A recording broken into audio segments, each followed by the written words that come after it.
భరోసా ఎట్లా వస్తుంది, రుణమాఫీ ఎట్లా చేస్తారు, రైతు బీమాకు నిధులు ఎక్కడివి, బోనస్ ఎట్లా అమలు చేస్తారు, మరి అదేవిధంగా పంటల బీమా ఎట్లా చేస్తారు, ఫామ్ మెకనైజేషన్కు నిధులు ఎక్కడివి అంటే మొత్తంగా ఈ రైతులకు మొండి చేయి చూపించింది కాంగ్రెస్ పార్టీ. అంటే ఈ హస్తం కాస్త మొండి చేయి అయిపోయింది రైతుల విషయం వచ్చేసరికి. ఇలా రైతు భరోసా రాష్ట్రంలో 1,50,00,000 ఎకరాల భూమి ఉన్నది. మీరు చెప్పిన ప్రకారంగా ఎకరానికి 15,000 రూపాయలు ఇవ్వాలంటే రైతు భరోసాకే 22,500 కోట్లు కావాలి.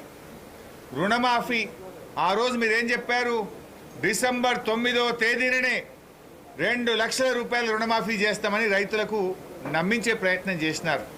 డిసెంబర్ 9 బాయ్, జనవరి 9 బాయ్, ఫిబ్రవరి 9 కూడా బాయ్. మరి ఏది రుణమాఫీ? పోనీ బడ్జెట్లోనైనా ఏమైనా పెడతారేమో, రుణమాఫీ గురించి ఇలా ప్రకటన వస్తుందేమో అని ఎంతో ఆశగా ఎదురు చూసిన రైతులకు తీవ్రమైన నిరాశ మిగిల్చింది బడ్జెట్. ఇలా 2 లక్షల రూపాయల రుణమాఫీకి 40,000 కోట్ల రూపాయలు అవసరం. కానీ బడ్జెట్లో 4 రూపాయలు కూడా రుణమాఫీకి కేటాయించలేదంటే ఇలా రుణమాఫీకి మొండి చేయి చూపింది ఈ కాంగ్రెస్ పార్టీ. రైతు బీమా మరి గతంలో మేము రాష్ట్రంలో రైతులందరికీ రైతు బీమా చేశాం. మీరు కౌలు రైతులకు కూడా రైతు బీమా చేస్తామన్నారు. మరి దాదాపు 2,000 కోట్ల రూపాయలు రైతు బీమాకి కావాలి. అదేవిధంగా బోనస్ ఒక వడ్లకే కాదు, మీరేం చెప్పినారు మీ మేనిఫెస్టోలో స్పష్టంగా చెప్పినారు. ఇందులో వడ్లకు, మక్కలకు, కందికి, సోయాకు, జొన్నకు ఈ పంటలన్నిటికీ మీరు కనీస మద్దతు ధరను ప్రకటించారు. మరి ఆ ప్రకారంగా బోనస్ ఇవ్వాలంటే 15,000 కోట్ల రూపాయలు పంటల బోనస్కే అవసరం. అంటే బోనస్ను బోగస్ చేసిండ్రు మీరు కాంగ్రెస్ పార్టీ. ఉద్యానవన పంటలు, హార్టికల్చర్ కానీ, డ్రిప్ ఇరిగేషన్ కానీ, స్ప్రింక్లర్ సెట్లు కానీ, ఫామ్ మెకనైజేషన్ కానీ ఇవన్నీ కావాలంటే దాదాపు 82,000 కోట్ల రూపాయలు కావాలి. కానీ బడ్జెట్లో పెట్టింది ఎంత? 19,746. అందులో ఎస్టాబ్లిష్మెంట్ పోతే ఉండేది ఎంత? 16,000 కోట్లు. అవసరం 82,000 కోట్లు. బడ్జెట్లో పొందుపరిచింది 16,000 కోట్లు. అంటే రైతులను ఇలా కాంగ్రెస్ పార్టీ మోసం చేసింది, దగా చేసింది కాంగ్రెస్ పార్టీ. తప్పకుండా కాంగ్రెస్ పార్టీ రేపు రైతుల ఆగ్రహానికి గురిగాక తప్పదు. ఎందుకంటే మీరు నమ్మబలికినారు, వడ్లు అమ్ముకోకండి, మేము రాగానే బోనస్ ఇస్తాం, అప్పులు పోయి తొందరగా తెచ్చుకోండి, 2 లక్షల రుణమాఫీ డిసెంబర్ 9నే చేస్తాం, రైతులకు 24 గంటల ఉచిత కరెంట్ ఇస్తాం అని ఎన్నో విషయాలు మీరు చెప్పారు. ఈ రాష్ట్రంలో ఇలా బడ్జెట్ బుక్లో కూడా ఇలా బాధ కలిగేది ఏంటంటే వీళ్ళు ఎన్నికల ప్రచారంలో అబద్ధాలు చెప్పారు, నిండు అసెంబ్లీలో కూడా అబద్ధాలు చెప్తున్నారు. ప్రజాపాలన విషయంలో అబద్ధం, 24 గంటల కరెంట్ ఇస్తున్నారనడం అబద్ధం. రాష్ట్రంలో ఎక్కడైనా రైతులకు 24 గంటల కరెంట్ వస్తుందా? I'm challenging this government. ఏ సబ్స్టేషన్ పోదామో చెప్పండి, లాగ్ బుక్కులు చూద్దాం. మంత్రి గారు వస్తారా, ఉప ముఖ్యమంత్రి గారు వస్తారా, ముఖ్యమంత్రి గారు వస్తారా, రండి. ఎక్కడ కూడా 14-15 గంటలకు మించి కరెంటు రావడం లేదు. కానీ బడ్జెట్ ప్రసంగంలో మేము 24 గంటల కరెంట్ ఇస్తున్నామని చెప్పి చాలా గొప్పగా చెప్పుకునేటువంటి ఒక అబద్ధాన్ని చాలా గొప్పగా చెప్పే ప్రయత్నం చేశారు. అయినా కరెంటు విషయంలో ఇవాళ భట్టి గారి ప్రసంగంలో ఒక మిలీనియం జోక్ వచ్చింది. ఏంటంటే గతంలో మా కాంగ్రెస్ పాలనలో మేము ప్రజలకు, రైతులకు ఉచిత కరెంట్ ఇచ్చాం, మా పాలనలో రైతులు చాలా ఆనందంగా ఉన్నారట. ఆనాటి కాంగ్రెస్ పాలనలో ఇచ్చిన కరెంటు మీద ఈ రాష్ట్రంలో రైతులు ఆనందంగా ఉన్నారా? దేనికి ఆనందం? దొంగరాత్రి కరెంట్ ఇస్తే ఆనందమా? దొంగరాత్రి కరెంటు పెట్టబోతే మీ పాలనలో పాములు గుట్టి, తేళ్లు కొట్టి, కరెంటు షాకులు కొట్టి రైతులు చనిపోతే దాంట్లో ఆనందం పొందారా? ఆ రోజు అర్ధరాత్రి పూట కరెంటు పెట్టబోయి ఎన్కౌంటర్ల పాలైనందుకు ఆనందం పొందారా? ఆనాటి మీ పాలనలో ఉచిత కరెంట్ అంటే ఉత్త కరెంటు, ఆనాటి కాంగ్రెస్ పాలనలో ఆనాటి ఉచిత కరెంటులో కాలిపోయే మోటార్లు, పేలిపోయే ట్రాన్స్ఫార్మర్లు. ఏ రైతును అడిగినా చెప్తారు. కానీ బడ్జెట్ ప్రసంగంలో నాటి మా కాంగ్రెస్ పాలనలో ఉచిత కరెంటు వల్ల రైతులు ఆనందంగా ఉన్నారనేటువంటి దూరమైనటువంటి విషయాన్ని ఇవాళ భట్టి విక్రమార్క గారు చెప్పారు. అంటే మొత్తంగా ఈరోజు చూస్తే రైతుల విషయంలో కేసీఆర్ గారు చాలా కష్టపడి చెరువులు బాగా చేసి, ప్రాజెక్టులు కట్టి, ఉచిత కరెంట్ ఇచ్చి, రైతు బంధు ఇచ్చి, రైతు బీమా ఇచ్చి, మంచి సకాలంలో ఎరువులు ఇచ్చి, విత్తనాలు ఇచ్చి, పండిన పంట గింజ లేకుండా కొని రైతును రాజు చేసింది కేసీఆర్ అయితే రైతును మోసం చేసింది ఈ కాంగ్రెస్ పార్టీ. సో రైతులకు వీళ్ళు ఇచ్చిన హామీల ప్రకారంగా చూస్తే 82,000 కోట్లు కావాలి, కానీ బడ్జెట్లో ఉన్నది 16,000 కోట్లు మాత్రమే. అంటే రైతులకు దగా చేసిండ్రు, మోసం చేసిండ్రు. మరి అదేవిధంగా ఈ బడ్జెట్లో ముఖ్యంగా వీళ్ళు ఎన్నికల్లో ఏమని ప్రచారం చేశారు? మొదటి శాసనసభలోనే 6 గ్యారంటీల అమలు పైన మేము చట్టం చేస్తాము అని చెప్పారు. ఏది చట్టం మరి? ఎందుకు చేయట్లేదు? మొదటి సభ అయిపోయి రెండో సభ వచ్చే 6 గ్యారంటీల మీద మీ చట్టం ఏమైంది అని అంటా ఉన్నా. మీరు శ్వేతపత్రాలతో కాలం గడపడం, గత ప్రభుత్వం మీద బురద జల్లే ప్రయత్నం చేయడం, విచారణల పేరు మీద కాలం వెలిబుచ్చడం తప్ప మీరు ఇచ్చిన మాట నిలబెట్టుకోవడం మీకు రావడం లేదు.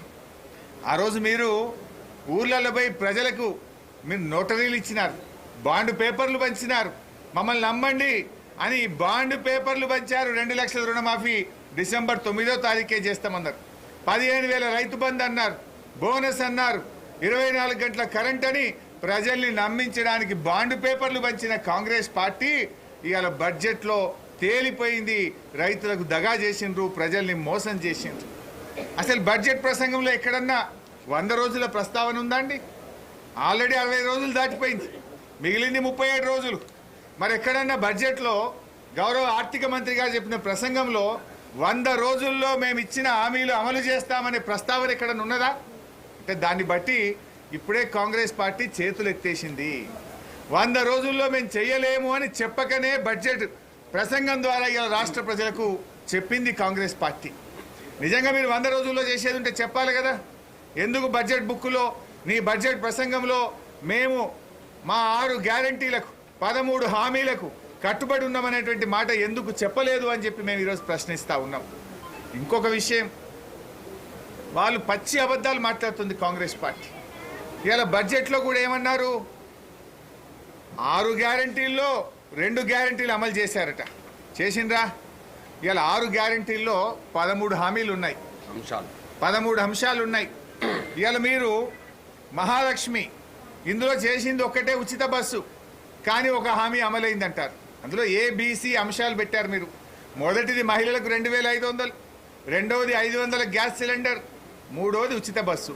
మూడిట్లో ఒకటి చేసి ఒక హామీ అమలైపోయిందనే పచ్చి అబద్ధాలు ఇలా కాంగ్రెస్ పార్టీ ప్రచారం చేసుకుంటా ఉంది. అదేవిధంగా ఇలా చేయూతలో 2 ఉన్నాయి. ఒకటి 4,000 పెన్షన్, రెండవదేమో 10 లక్షల రూపాయల ఆరోగ్యశ్రీ. ఇది ఇంతకుముందే అమల్లో ఉంది, అలా కొత్తగా చేసేది ఏం లేదు. అదేదో మేము చేస్తున్నామని చెప్పి నమ్మించే ప్రయత్నం. అసలు ఇవ్వాల్సింది ఇలా అన్నార్థులు, అభాగ్యులు, పేదలు, వితంతువులు, ఒంటరి మహిళలు, వృద్ధులు, ఇలా వాళ్ళకు 4,000 రూపాయల పెన్షన్ ఇవ్వమంటే మొండి చేయి చూపించారు మీరు. నిన్న అసెంబ్లీలో ముఖ్యమంత్రి గారిని మేము అడిగితే కనీసం సమాధానం రాలే. జనవరి నెలలో 2,000 రూపాయల ఆసరా పెన్షన్ ఎగ్గొట్టి ఇలా పెన్షనర్లకు మోసం చేసింది. పచ్చి అబద్ధం మాట్లాడారు ముఖ్యమంత్రి గారు. మేము 1వ తారీఖే ఆసరా పెన్షన్ ఇచ్చాం, జనవరి నెల మొత్తానికి ఎగ్గొట్టినాం ముఖ్యమంత్రి గారు అంటే కనీసం నోరు కూడా మెదపలే ముఖ్యమంత్రి గారు. 1 నెల పెన్షన్ ఎగ్గొట్టేసినారు. 4,000 మాట దేవుడెరుగు కానీ ఉన్న పెన్షన్నే ఎగ్గొట్టినారు. కొండ నాలుకకు మందేస్తే ఉన్న నాలుక పోయిందట. 4,000 పెన్షన్కు ఎదురు చూస్తే 2,000 పెన్షన్ జనవరి నెలలో మాయం చేసిండ్రు. 1 నెల పెన్షన్ను ఎగ్గొట్టింది ఇలా కాంగ్రెస్ పార్టీ. ఇలా పొద్దున మా ఎమ్మెల్యే గారు చెప్తా ఉండే, అంబర్పేట ఎమ్మెల్యే వెంకటేష్ గారు, మా ఇంకా కూడా నా కాన్స్టిట్యున్సీలో పెన్షన్ వస్తలేదన్నా, జనవరి రాలే, ఫిబ్రవరి కూడా వస్తలేదు, వృద్ధులు ఇంటికి వచ్చిపోయిందని చెప్తా ఉన్నారు. అంటే మీరు 6 గ్యారంటీల్లో 2 గ్యారంటీలు అమలైనాయని కూడా ప్రజల్ని మోసపుచ్చుతున్నారు. మీరు ఆత్మ వంచన చేసుకుంటున్నారు, రాష్ట్ర ప్రజల్ని మోసం చేస్తూ ఉన్నారు. ఇది కరెక్టా? 6లో 13 అంశాలు ఉన్నాయి, 13లో జరిగినాయి 2, జరగాల్సినవి 11. ఆ 11 చేసినాకనే మీరు చెప్పాలి. ఒక అంశం ఈరోజు మీరు మహాలక్ష్మి పూర్తి అవ్వడం అంటే ఎప్పుడైనట్టు?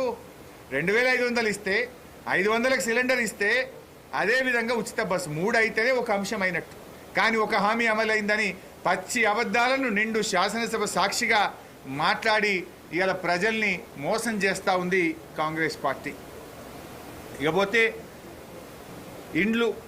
ఇండ్ల విషయంలో 119 నియోజకవర్గాలకు 3,500 చొప్పున ఇండ్లు ఇస్తామన్నారు. అంటే 4,16,500 ఇండ్లు. ఒక్కొక్క ఇంటికి 5 లక్షలు వేసుకుంటే 20,820 కోట్లు కావాలి. 20,820 కోట్లు. ఎస్సీ ఎస్టీలకు 1 లక్ష రూపాయలు ఎక్కువ అన్నారు. అంటే అదొక 1,000-2,000 కోట్లు అదనమవుతుంది. అంటే దాదాపు 23,000 కోట్లు కావాలి. బడ్జెట్లో పెట్టింది ఎంత బైసాబ్? 7,000 కోట్ల రూపాయలు. అంటే మీరు ఇండ్ల విషయంలో కూడా మోసం చేసింది. అవసరం 23,000 కోట్లు, బడ్జెట్లో పెట్టింది 7,000 కోట్లు. అంటే ఇందిరమ్మ ఇండ్ల పేరు మీద కూడా బడ్జెట్లో అవసరమైన నిధులు పెట్టకుండా ఇవాళ ప్రజల్ని మోసపుచ్చే ప్రయత్నం చేసినారు. నిరుద్యోగ భృతి, కనీసం ఎక్కడన్నా నిరుద్యోగ భృతి గురించి ప్రస్తావన ఉందండి? ఎన్నికల్లో మాత్రం ప్రియాంక గాంధీ గారు ప్రజలకు మాట ఇచ్చారు, రాహుల్ గాంధీ గారు మాట ఇచ్చారు, యువజన డిక్లరేషన్లో చాలా గొప్పగా చెప్పారు. స్వయంగా రేవంత్ రెడ్డి గారు నిరుద్యోగ యువతకు 4,000 భృతి ఇస్తామన్నారు. మరి మీ బడ్జెట్ ప్రసంగంలో ఎందుకు నిరుద్యోగుల్ని మర్చిపోయారు? నిరుద్యోగ భృతి ప్రస్తావన ఎందుకు రాలేదు? ఈ రాష్ట్రంలోని నిరుద్యోగుల పక్షాన నేను ఈరోజు కాంగ్రెస్ పార్టీని అడుగుతా ఉన్నా, సమాధానం చెప్పాలి. నిరుద్యోగ భృతి వెంటనే పెట్టాలి, లేదంటే మీకు ఎక్కడికక్కడ నిరుద్యోగుల చేత నిరసనలు తప్పవని కూడా నేను హెచ్చరిస్తా ఉన్నా. ఉద్యోగాల గురించి ఇవాళ 2 లక్షల ఉద్యోగాలు ఒక సంవత్సరంలో ఇస్తామన్నారు. మీరు పెట్టింది ఎంత? 1,000 కోట్ల రూపాయలు మాత్రమే బడ్జెట్లో అదనంగా పెట్టారు. ఆ 1,000 కోట్లు కూడా ఉద్యోగస్తులకు 3 డిఏలు పెండింగ్ ఉన్నాయి. ఆ 3 డిఏలు ఇస్తే ఇప్పుడు ఐఆర్ ఇచ్చాం మేము, పిఆర్సీ ఇవ్వాలి. ఆ పిఆర్సీ ఇస్తే ఉద్యోగుల జీతాలు పెరిగాయా? ఉద్యోగస్తులకు పిఆర్సీ విషయంలో నిధులు పెంచుతూ బడ్జెట్లో పెట్టలే. 3 డిఏలకు అవసరమైంది బడ్జెట్లో పెట్టలే. 2 లక్షల ఉద్యోగాలు ఇస్తే దానికి ఎంత బడ్జెట్ కావాలనో దాన్ని కూడా బడ్జెట్లో పొందుపరచలేదు. అంటే ఉద్యోగులను మోసం చేసిండ్రు, నిరుద్యోగులను మీరు మోసం చేసినారు. ఉద్యోగస్తులకు పిఆర్సీ ఇస్తే బడ్జెట్ పెరగాలనో వద్దా? పిఆర్సీ డ్యూ ఉంది కదా, ఆల్రెడీ గత ప్రభుత్వం ఐఆర్ ఇచ్చింది. మీరు మెరుగైన పిఆర్సీ ఇస్తామని ఉద్యోగస్తులను నమ్మించారు కదా, దానికి అనుగుణంగా బడ్జెట్లో కేటాయింపులేవి? 3 డిఏలు పెండింగ్లో ఉన్నాయి, ఎప్పుడు ఇస్తారు? దానికి అనుగుణంగా బడ్జెట్ కేటాయింపులేవి? 2 లక్షల మందికి ఉద్యోగాలు ఇస్తే దానికి అనుగుణంగా బడ్జెట్ కేటాయింపులేవి? అంటే అవి కూడా ఈరోజు కేటాయించినటువంటి పరిస్థితి లేదు. అంటే నిరుద్యోగులను కూడా ఉద్యోగులను కూడా కాంగ్రెస్ పార్టీ మోసం చేసింది. అదేవిధంగా కాంగ్రెస్ పాలనలో ఇలా మహాలక్ష్మి గురించి చాలా గొప్పగా చెప్పినారు. ఈ రాష్ట్రంలో 18 ఏళ్ళు నిండినటువంటి 1,50,00,000 మంది మహిళలు ఉన్నారు. 18 ఏళ్ళు నిండిన వాళ్ళు 1,50,00,000 మంది ఉన్నారు. వారందరికీ 2,500 చొప్పున ఇవ్వాలంటే 45,000 కోట్ల రూపాయలు రావాలి. ఏది మహాలక్ష్మికి బడ్జెట్లో ప్రొవిజన్? మహాలక్ష్మికి మీరు పెట్టిన ప్రొవిజన్ ఏది? మీరు అన్నిటికి కలిపి 52,000 కోట్లు పెట్టిండ్రు. ఒక రైతు రుణమాఫీకే 40,000 కోట్లు కావాలి. ఇలా ఎవరిని ఏ రకంగా మీరు ప్రజలకు న్యాయం చేస్తారో ఇవాళ సమాధానం చెప్పాల్సిన అవసరం ఉంది. గృహజ్యోతి విషయంలో కూడా బడ్జెట్లో చూస్తే 2,400 కోట్లు పెట్టినారు. అంటే మన రాష్ట్రంలో 90 లక్షల మంది తెల్ల రేషన్ కార్డుదారులు ఉన్నారు.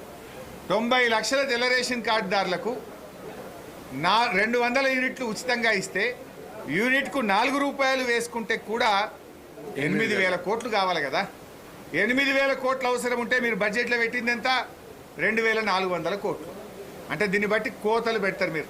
ఉచిత కరెంటు ఏదో వంకలు పెట్టి కోతలు పెట్టి చారణ మందికే ఇచ్చే ఆలోచనలో ఉన్నారు. నిజంగా తెల్ల రేషన్ కార్డుదారులందరినీ ప్రామాణికంగా తీసుకుంటే 200 యూనిట్ల ఉచిత కరెంట్ ఇవ్వాలంటే 8,000 కోట్లు కావాలి. పెట్టింది 2,400 కోట్లు. అంటే చారణ మందం పెట్టిండ్రు. అంటే బారాన కోత పెట్టబోతున్నారు. బారాన మందికి ఉచిత కరెంటు 200 యూనిట్ల విషయంలో మీరు కోత పెట్టబోతున్నారని బడ్జెట్లో చెప్పకనే చెప్పిండ్రు. దానికి ఏదో నిబంధనలు పెట్టి అనర్హత వేటు వేసి దాన్ని చారణ మందికి ఇచ్చే ప్రయత్నం చేస్తూ ఇలా మీరు మోసం చేయబోతా ఉన్నారు. ఆటో డ్రైవర్లను ఆదుకోవాలని నిన్న మేము చాలా స్పష్టంగా అసెంబ్లీలో ప్రశ్నించాం. ఈ బడ్జెట్లో నిధులు పెట్టాలని అడిగాం, కానీ ఎక్కడ కూడా ప్రస్తావన లేదు. నిన్న మా పల్లా రాజేశ్వరరెడ్డి గారు ఆటో కార్మికుల అప్పులను రుణాన్ని మాఫీ చేయాలని, ఆటో కార్మికులకు నెలకు 10,000 రూపాయల భృతి ఇవ్వాలని, ఆటో కార్మికులు చనిపోయిన కుటుంబాలకు 10 లక్షల ఎక్స్గ్రేషియా ఇవ్వాలని మేము అడిగాం. కానీ ఈ ప్రభుత్వానికి ఆటో కార్మికుల విషయంలో కనికరం లేకపోయింది.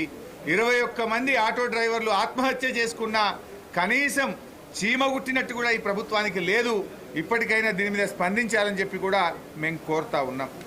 ఇకపోతే గతంలో మమ్మల్ని అనేక రకాలుగా అప్పులు అప్పులు అప్పులు అని గోబల్స్ ప్రచారం చేశారు. ఇవాళ బడ్జెట్ బుక్ అసెంబ్లీలో ఇచ్చిన బుక్, గతంలో మేము ఓపెన్ మార్కెట్ బారోయింగ్స్ కింద 40,000 కోట్ల రూపాయల అప్పులు మేము గతంలో పోయిన ఆర్థిక సంవత్సరంలో మేము తెస్తే ఈ సంవత్సరం బడ్జెట్లో వీళ్ళు 59,625 కోట్లు పెట్టారు. అంటే మేము గత సంవత్సరంలో తెచ్చిన అప్పుల కంటే 19,000 కోట్ల రూపాయలు అదనంగా అప్పు తెస్తామని బడ్జెట్లో పెట్టినారు. మరి ఆ రోజేమో అప్పులు అప్పులు అని గోబల్స్ ప్రచారం చేస్తుంది. ఇలా మాకంటే ఎక్కువ అప్పులు తెస్తామని బడ్జెట్లో పొందుపరిస్థితి. ఇలా నేతి బీరకాయలో నెయ్యి ఎంత ఉందో కాంగ్రెస్ మాటల్లో నిజమంత ఉన్నదని అర్థమైతలేదా? నిజంగా అప్పులు తక్కువ చేయాలంటే మేము గతంలో 40,000 తెచ్చినాం, మీరు 20,000 పెట్టనుంట్రీ, 15,000 పెట్టనుంట్రీ, ఇంకా 19,000 కోట్ల అప్పు ఎక్కువ తెస్తామని చెప్పి ఇవాళ బడ్జెట్లో పొందుపరిచినటువంటి పరిస్థితి. అదేవిధంగా ఇవాళ బడ్జెట్ కూడా చూస్తే గత సంవత్సరం బడ్జెట్ను వాళ్ళు తగ్గించి ఆర్ఈలో భాగంగా 2,24,624 కోట్లు వస్తుందని చెప్పి వాళ్ళు ఈరోజు బడ్జెట్లో చూపించారు. కానీ వచ్చే ఆర్థిక సంవత్సరానికి ఎంత పెట్టినారు? 2,75,896 కోట్ల రూపాయలతో బడ్జెట్ ప్రవేశపెట్టారు. అంటే దాదాపు 59,000 కోట్ల రూపాయలు అదనంగా వస్తుందని పెట్టారు. ఎక్కడి నుంచి వస్తుంది మరి 59,000 కోట్లు? మీరే బడ్జెట్లో ఏం చెప్పిండ్రు? ఆర్థిక మాంద్యం ఉన్నదని, గ్రోత్ రేటు పడిపోయిందని, పరిస్థితులు బాగలేవని మీ బడ్జెట్ ప్రసంగంలో చెప్పారు. మరి పోయిన సంవత్సరం బడ్జెట్ కంటే 59,000 కోట్లు అదనంగా మీరు రాబడి వస్తుంది.